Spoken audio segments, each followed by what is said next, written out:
It's important to understand what the 5G is doing and what they say it's doing. We're told on the IEEE beamforming document that this technology cooked your eyes like eggs in World War II.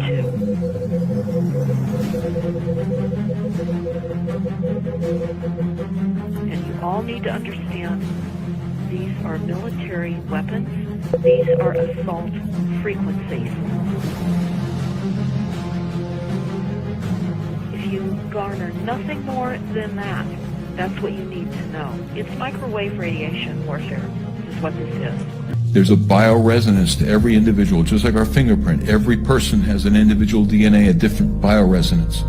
And so the original Stockland patent is on my website, where Stockland was able to go voice to skull with pulse transmissions in 92.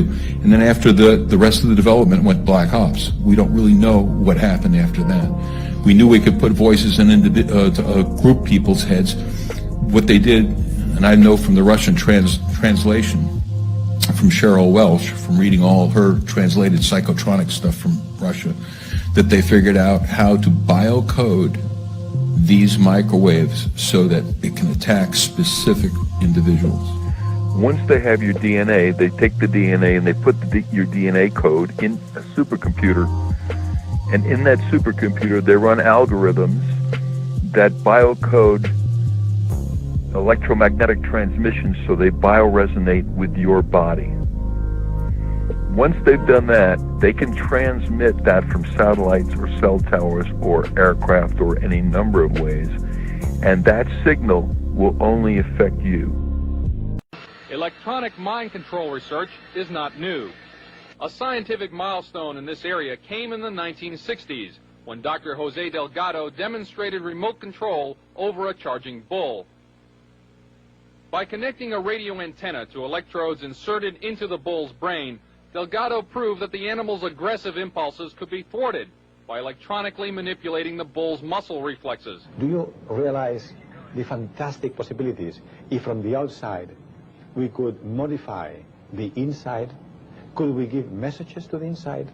But the beauty is that now we are not using electrodes. In recent years, Delgado has shown that the behavior of monkeys can be altered using low-power, pulsating magnetic fields.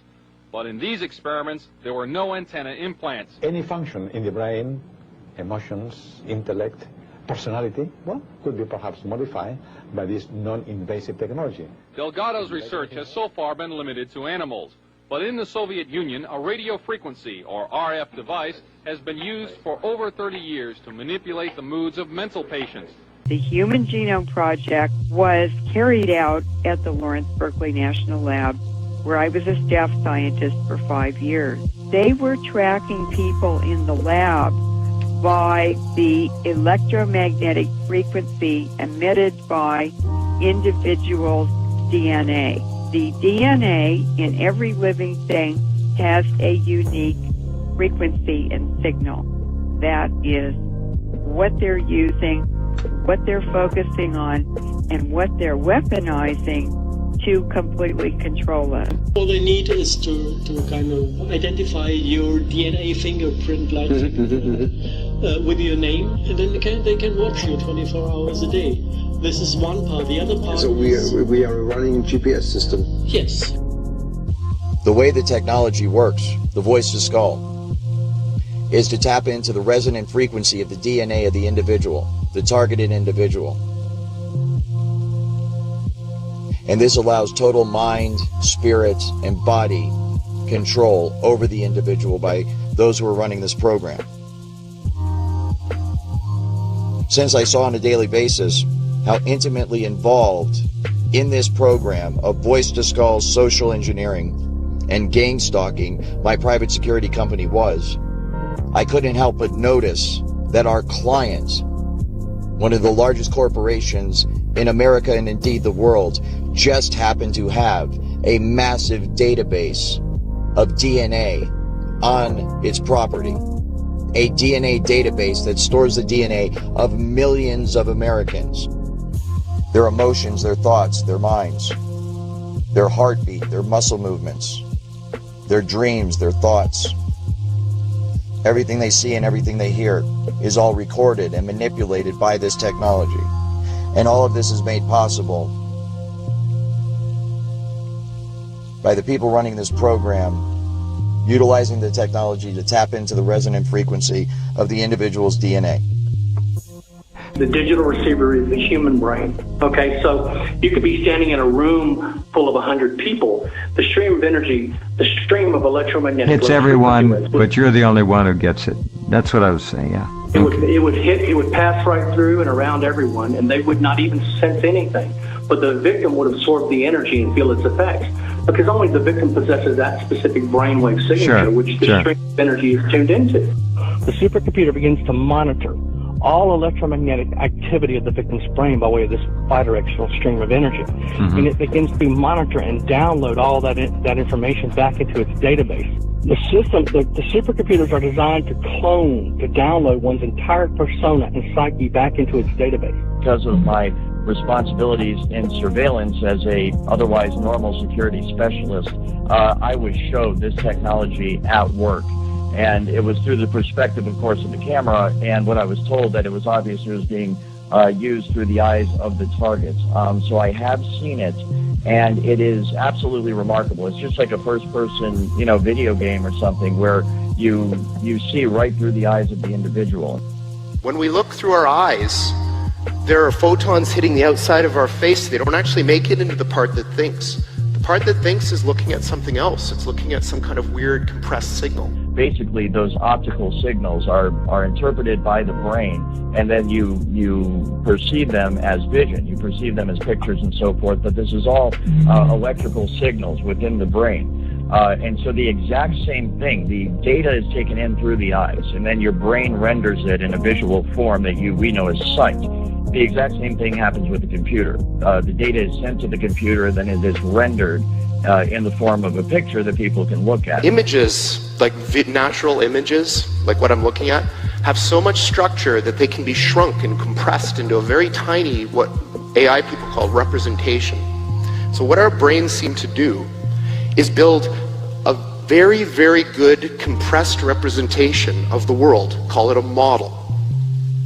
So just like if I have a building and there's like a blueprint or a scale model of the building, imagine I have the whole world and all of its concepts, and I shrink it down into this weird compressed representation so that it fits inside my brain. That same thing happens with the computer. The data is sent to the computer, then it is rendered, and from what I understand, that's where this technology is right now. The cutting edge is trying to marry, the software that's used to render it on the computer and the actual detecting of the signal and the hacking of the signal within the human mind. So the modern view of intelligence, or call it cognition more generally, is that it's a very important thing that we create models of the world inside our heads. They're using two interfaces, like we said, the brain-to-computer interface. That's the supercomputer. The sophisticated and advanced exascale system downloads all of your, all electromagnetic activity, all these synaptic responses, the electromagnetic emissions of the victim's brain is downloaded at the speed of light. Energy travels at the speed of light, so they can download, upload at the speed of light. Sure. Back into a database as the supercomputer is programmed to build, using various software programs, a cognitive model of your brain. And what we are trying to do is to use this precious knowledge to build machines that can actually create, manipulate, and use these parallel realities in the service of this one. We want to grab those parallel realities from this abstract space in which they live and crunch them down into this chip. To eventually achieve direct behavioral control over you. And then based on, that cognitive model being complete, to begin to be able to predict and influence in advance the reference choices of the victim during thought composition. As the victim is formulating his thoughts and preparing to act, the supercomputer already has that persona and psyche, all your emotional state downloaded, every vector of your emotional state downloaded, so I can already predict and influence those events in your life in advance and achieve direct behavioral control over you. And they had created a digital model of Earth and everybody in it, down to a digital GPS coordinates model, up to even a vertical dimension of 1.5 centimeters, every building, every roadway, everything. And what they want to do is create an Internet of Things where in digital space they know exactly what you're doing in real time. They want to know in real time what shows you're watching, what sandwich you're eating, what part of the house you're walking around. They want to know everything. Where they are literally just seeing what it's like for someone to eat a sandwich, what it's like, the emotional response and the brain activity when someone is insulted, when someone gets love, when someone interacts with someone, all of these different aspects of the human experience, so that my original thought was that they are using it to be able to program the technology itself. Robots as smart as people. Artificial intelligence, AI. The idea is to port the software from the human brain. So what you've heard about AI is not what we mean by AI. What we mean by AI is a software system that can do literally anything that a human can do. Literally anything. In fact, the very nature of the research and development program that is going on in Seattle, Washington, and I think by extension what's being done to TIs around the country is very largely geared towards the monitoring of human beings for the specific purpose of recording every aspect of human existence, to monitor our thoughts, to monitor our emotions and our feelings, to inform computer software that is used on robots, that is used on computers themselves, to make them as human-like as possible. And obviously, computers are better at things than people in lots of different ways. So now imagine, not only can they do everything that a human can do, but they can do everything that the best human at any task could do better than them. In 2003, they launched what's called the AI system, which is a intelligent supercomputer with the intelligence of a human being. In other words, a smart human being. But able to think 10 trillion times faster, with the access to all known knowledge and history, and a complete access to the internet and all of the communication pathways. If in fact the algorithms that are now believed to underpin certain aspects of cognition can be run on a quantum computer, the kinds of life or kinds of species that you'll get from that will be qualitatively better.